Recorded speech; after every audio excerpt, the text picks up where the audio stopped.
Hey, what's up guys? I'm Joe and this is a Bradford fence.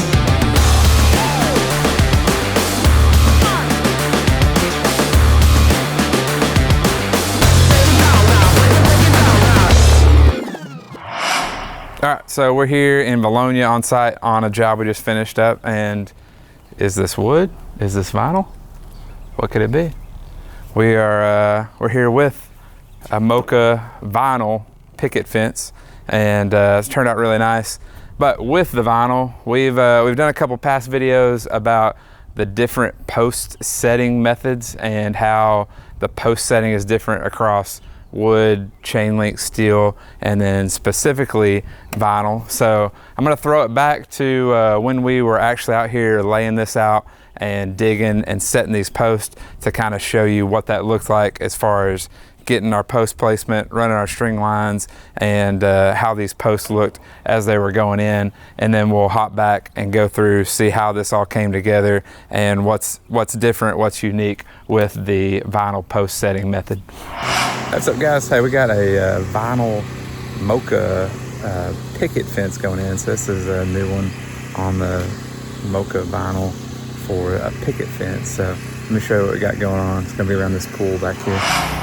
So they got a great space back here with this pool area and the pool house. So we're gonna be following from the house, coming up along the edge, kind of bumping out to get outside this landscape rock, and coming across here.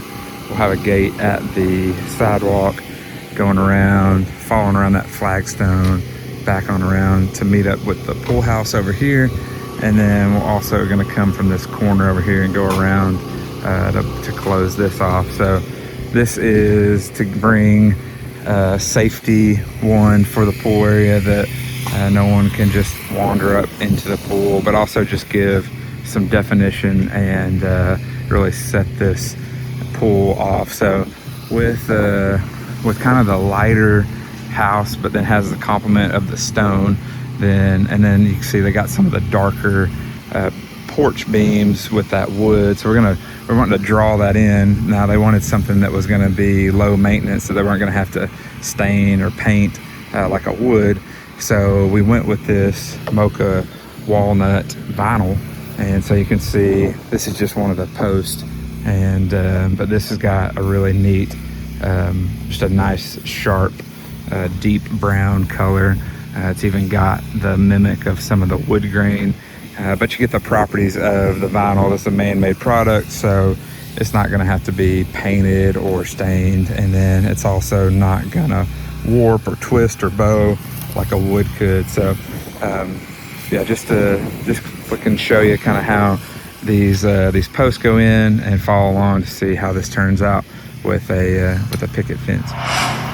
So right now we're digging and cleaning out these holes, getting the dirt all, and getting these holes shaped for our posts. And then the next step will be to set these posts. Now at this gate, these will be two end posts to make this gate opening, and the end is like this post where it's got holes routed on one side of the post and then is blank on the other. Now on these mid posts, or what we would call a line post, you're going to have holes routed on each side, but that allows for the bottom rail to go in, the pickets to be slid in, and then the top rail to go in. So the rails have a crimp on them that slide into that and then prevents it from pulling out. And then, so it's got a nice fully integrated system between the post, rails, and the pickets. And over here I can show you, this is a metal post stiffener that goes inside of the hinge post for the gate. So actually, I stuck that in there just for reference to show you, but this gate more than likely is going to hinge here and swing out this way. So this post with the metal stiffener will go in that spot where the gate will hang, and gives it added support and strength for supporting and hanging that gate off of this post with the metal insert. See, we run our string line so that we have either the inside or outside edge to set the post level on the string, and then we dig our post accordingly.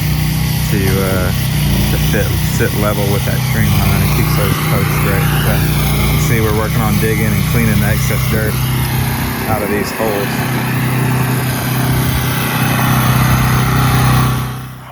So you saw some of that process of like digging and us preparing to set. Then now we've got all this in. We've got the post set with that concrete setup, and then we've got the sections in as well. But I want to talk through the different types of posts and their orientation, and then show you with the finished product of how we go through and set those posts, and then third, why that's important to set those posts appropriately. So we talked about, you just saw that, like here, for example, this is both an end post and a hinge post. So inside of this one is where we put that metal insert that you saw, which then supports the hinges of this gate. And then this is an end post because it's blank on one side to allow the gate opening, or like by the house, it's an end post, and then it's got our holes on just one side to allow us to put in the rails for our section. So if you keep moving down here, these are these mid posts, or we refer to them as line posts. They've got the holes routed on both sides, the opposite sides of the post, that allows you room to insert that rail on both sides and give you a nice continuous line here. Now to note, and we can look back there, this is pretty straight, and these routes are pretty tight. So those are intended for a pretty straight line. Now you can, if you have a little bit of an angle, you can radius those, and then sometimes you may even trim those out in order to get a little bit more of an angle if you've got something that needs to be angled with your section. Then here is an example of a corner. So similar to the line post, it's got holes on two different sides, but instead of a hole on opposite sides, it's got holes on these two adjacent sides to where you can make a corner here. And again, this is right at a 90 degree. You can go a little bit of an angle out or in, but with the vinyl, it gets a little bit tricky if you're doing very much of an angle, that you don't interfere with those rails inside of this post. But there's a little bit of play there. So if you don't have exactly 90, you can go in or out to make somewhat of an angle there. Now this was interesting. It's a good example of this flagstone area has got a radius. So we had to strategize of what type of post we put in on the front end. And so what we ended up doing is here on these two ends, there and there, we used a corner because again, it's not a 90 degree, obviously, because it's a lot bigger of an angle, but we're able to come in, and then we're able to trim some of this to make this rail come in at an angle.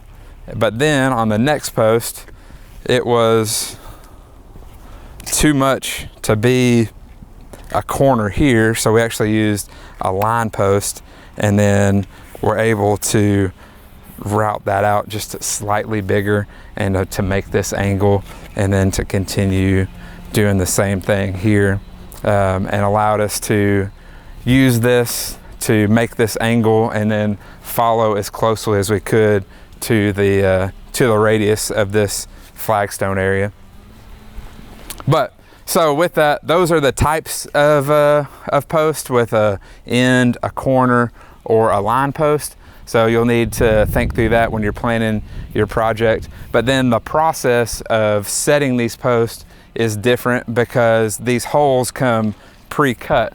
So rather than like a wood fence or chain link or steel, a lot of times you'll set a post and you'll leave some margin to where once you run your top line, you can trim off the top of the post and fit your section or your pickets or whatever on site. But here it's kind of flip-flopped.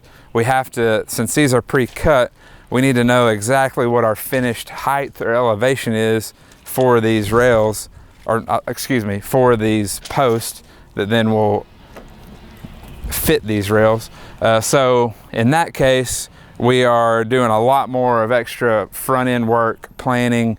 Whenever we're setting these, we are taking all our final measurements to make sure that we have the bottom from the ground, the clearance that we want, and then we're setting this at the correct height, and then we're running top string lines along from post to post to line all that up and get the heights and the elevations correct on the front end when you're setting those. Because like somebody just asked me recently, like, hey, well, what do you do? Can you just put these in and then trim them? Which in this case, no, we can't. If we had the height or elevation off, we would either have to remove it and reset it, or try to, you know, raise or lower it in place. So that's the unique part of setting these vinyl posts. And then one other challenge, something we came up against over here by the pool house. I'll show you what we had to do. Okay, so here on this corner, we came down here. They've got a garage door and another door that they didn't want to block off or have the fence continue all the way. So we needed to contain this pool area and come across here. But they had this existing concrete. So what we had to do is, inside of this vinyl post is an internal post mount that we used, that we actually surface mount or anchored to the concrete. And so that's an internal sleeve or post mount. Then this vinyl post slides over it and then still gives you clearance to insert your rails and put there. So that's a example of when you have to surface mount a vinyl post on to concrete. It is possible. It just takes an extra component of that internal post mount, and then you just got to plan well, it takes that extra component of that internal post mount to be able to do that here. But that closes things off nicely and is nice and secure here up by the building. Hey, thanks for checking out the vinyl post setting process. I hope that was helpful. Make sure and like this video. It helps us out a ton, and subscribe to the channel for more fences just like this.